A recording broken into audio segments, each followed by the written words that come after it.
Cinderella rolled over from her spot by the fireside to look to the voice that had awakened her. "The prince is holding a ball," her housemaid Drizella said.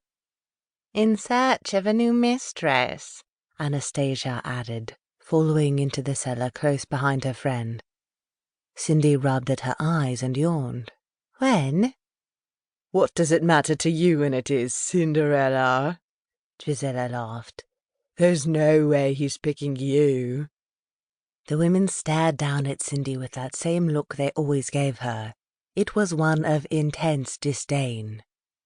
Cindy had moved into the household after her father passed. Unable to take on his mortgage, she was now forced to contend with her new cohabitors, the Fugly sisters. The sisters, although they weren't sisters by blood at all, paid the lump sum of the rent and, as such, insisted that Cinderella be given the bulk of the chores and the dingy cold cellar in return. To keep warm, the downtrodden damsel had taken to curling up by the fireside, earning her the nickname Cinderella, due to the stray ash that she now dusted off her tattered dress. She stood up opposite them. "You came in here to tell me that?" "Sure did," Drizella cackled. "Anastasia and I will surely make quite the prize."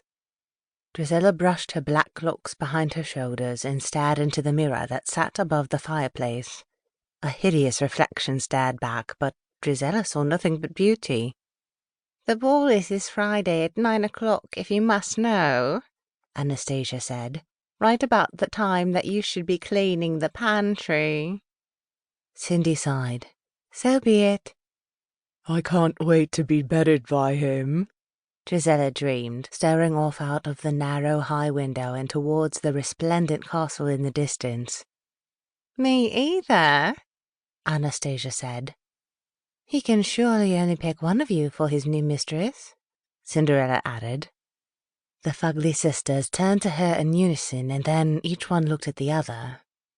"He'll pick the most beautiful," Anastasia said. "I know he will," Drizella shot back. Cindy's mouth twisted in a naughty smile. Although often the brunt of the sisters' tongue, it was fun how easy it was to turn them against one another. "Which is me," Anastasia added. "In your dreams," said Drizella. "In reality," Anastasia said, walking back out of the room and up the stairs. "I'm much more of a prize," Drizella said. It sounded as though she truly believed it. Cinderella turned to the elegant dusty mirror as the quarrelling duo headed upstairs. It had seen better days. She stared at her pretty face and curled a lock of blonde hair behind her ear. She turned her chin and studied her profile, licking a finger and wiping some of the soot from her cheek. "I wish I could go to the ball," she sighed. Suddenly the noise of her bickering housemates fell silent and a chill whipped through the room that shook the flames of the fire. Cinderella rubbed at her bare arms and looked about the dank cellar, peering into the dark corners. Her skin prickled with goosebumps and her shoulders rocked as she sucked a breath. "Hello?" she called. Another wisp of wind floated by and then a crackling fizz rang out in the room. Cindy gripped tight to the handle of the broom beside her. Ordinarily, its rounded, smooth tip would be used to work out her sexual frustrations. The damsel had never before found love, but it didn't mean she couldn't please herself from time to time.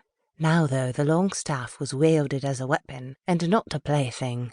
Cinderella braced herself as the room illuminated in a flash of phosphorescence. "Who goes there?" Cindy cried, trying to be brave. Magic was rare, but not unheard of in the kingdom. Cindy had heard too many tales to doubt its existence, but it was fast becoming irrefutable. "It is I," a voice said from the corner, and Cindy watched in amazement as a sparklingly dressed older woman moved out from the shadows, gliding over the dirty cobbles. "Who are you?" Cindy asked, her knuckles turning white on the broom staff. "Relax," the mysterious woman cooed. "I'm your fairy godmother." "My what?" "Your fairy godmother, Cindy dearest." Her voice sounded so sweet and calming. "I have a fairy godmother?" "Everyone does, my love. It's just most people don't ever deserve to be visited.